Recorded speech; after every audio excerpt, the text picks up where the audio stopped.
दानिया आं सिनायथि होनो ओंखारदों मुस्रि अनन्त बर' आफादगिरि दुलाराय साबायखर थाबाय सानैसिम। दानिया आं सिनायथि होनो ओंखारदों मुस्रि धीराज हाजोआरि बोसोनगिरि गवालपारा जिल्ला दुलाराय बर' फरायसा आफाद।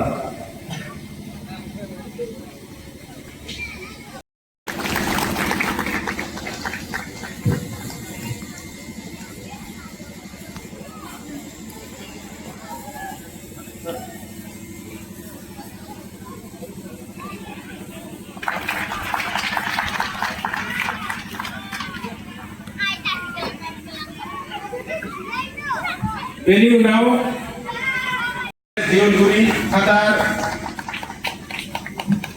सरबती हाजोआरि मादार मीरा हाजोआरि टटेल मार्क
हायर सेकेंडारिनि फरायसा बिथांमोनखौ आरो 20 मेट्रिक आनजादाव फार्स्ट डिभिजनाव उथ्रिजानाय बिथांमोनखौ जोङो आर'नाइजों बरायनानै मान बिलाइ होनानै जोङो बिथांमोनखौ बरायदों।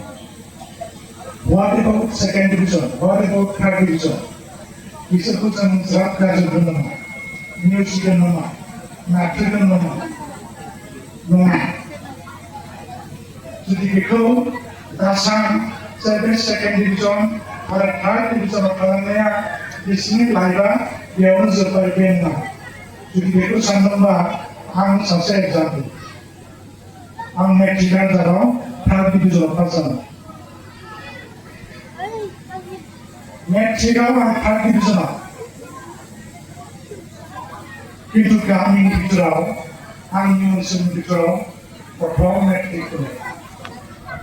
प्रथम इउनिभार्सिटी साइन्सआव, प्रथम BSc, प्रथम MSc, प्रथम डक्टरेट आरो बर' समाजनि मादाव आङो 3 ना 4 नम्बराव प्रथम डिग्री होदोंमोन। बेबो फरेन इउनिभार्सिटीनिफ्राय British national university of Queen Mary आमेरिकानिफ्राय आं डिग्री आङो 3 ना 4 नम्बराव बर' समाजनि डिग्री होदोंमोन।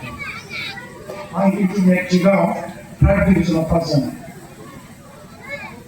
बिथां बेखे उदैया बुंनाय बायदि बिथाङा लास्टआव मेनसन खालामदों APJ आब्दुल कालामनि सिमांखौ प्रथम सिमां खालामदों। बेखौ बे सिमांखौ मोगथाङाव लाबोनो थाखाय नाजानांगौ, डेडिकेसन खालामनांगौ आरो बेनि प्रथम गाइड होनो थाखाय जोंनि पेरेन्ट्स, इनफरमेसन होनो थाखाय जोंनि फोरोंगुरु बिथांमोन। आं जुदि लाइफआव एन्जय खालामदोंब्ला आं साख्रि मावनानै डाइरेक्टर जानानै आंनि खामानिनि गेजेरजों दासिम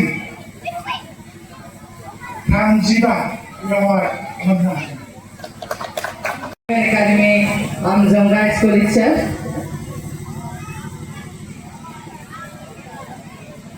गिबियावनो बयनिसिमबो आंनि गोजोन सानजौफुनि गाहाम हामलायथिखौ बावहरनाय जाबाय। आङो गावनि हारिखौबो दावगालांहोनो गोबां नाजागोन मानोना आङो हारिनि हारिमुखौ जोबोर मोजां मोनो आङो दासिम सिफुंनि रिंनाय बर' कृष्टि हान्जायाव रोनसुन्दी मोसादों आं बे ग्रुपजों दङ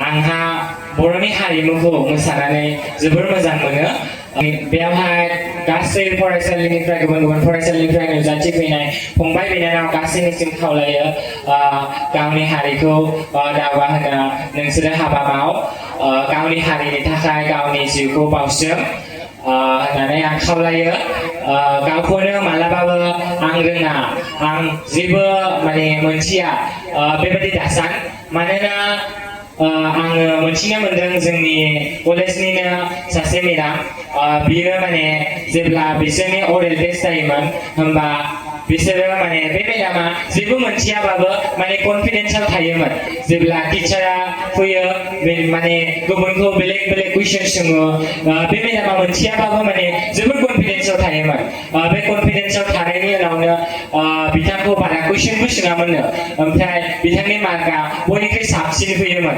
बेखाय आं फंबाय बिनानाव गासैनिसिम खावलायो गावखौनो मालाबाबो आं रोङा होननानै दासान गावखौनो मालाबाबो गुबुननि सिङाव दासान गावखौ अराय गुबुननिख्रुइ मोनसे माबा मोनसे आंनाव माने एक्टिभिटी दं माने एक्सट्रा माबा मोनसे आंनाव माने गोहो दं बेबायदि सान आरो बे आफादाव हांख्रायजानानै लाबोनाय मानगोनां आलासि नोंथांमोन आरो सायनासालियाव जिरायबाय थानाय रायजो राजा नोंथांमोन फंबाय बिनानाव आरो आंनि आंगो लोगो नोंथांमोन आङो दिनै बेवहाय मान बावजानो मोननानै जोबोर गोजोननाय मोनदों आंखौ फरायनायाव फोरोंगिरि बिथांमोना जोबोरैनो हेफाजाब आरो थुलुंगा होदोंमोन लोगोसे आइ आफा बिथांमोनाबो मदद आरो हेफाजाब खालामबोदों